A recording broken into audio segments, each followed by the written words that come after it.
الأمامية تنقطع وترجع يا علي.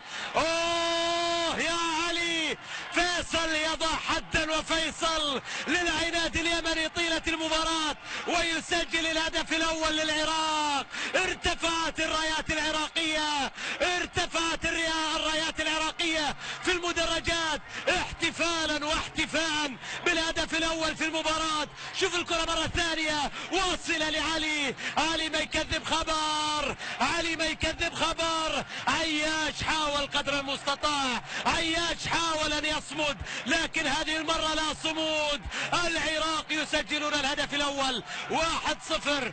العراق تتقدم بأسبقية 1-0 في المباراة. شوف الكرة مرة ثانية واصلة إلى علي، وعلي حطها في الشباك. 1-0 يتقدم المنتخب العراقي، لكن لا يبدو أن الأمور تنتهي عند ذلك، لكن لا يبدو الأمور تتوقف عند ذلك.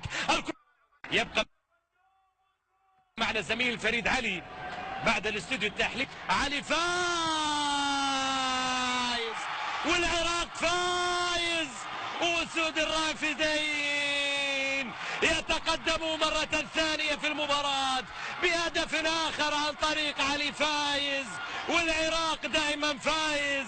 هدف ثاني من علي، علي يسجل الكرة في الشباك، علي يضع الكرة في الشباك. هدف ثاني للمنتخب العراقي. يا سلام يا علي، بكل هدوء بكل روية يضع الكرة في المرمى في منتصف المرمى، يسجل هدف آخر لصالح المنتخب العراقي.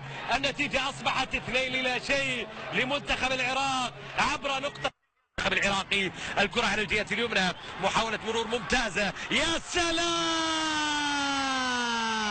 أوه،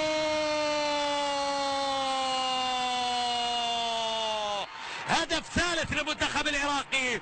العراق بزيارة ثالثة للشباك اليمنية. الله، مهدي كامل حط الكرة في الشباك مسجلا ومعلنا معها عن هدف ثالث للمنتخب العراقي. شوف الكرة مرة ثانية، مهدي عدى مهدي عدى مهدي عدى وتقدم ومر، والكرة إلى تسديدة إلى خارج أرضية أو إلى داخل المرمى من مهدي كامل بعد أن حاول فيها في البداية.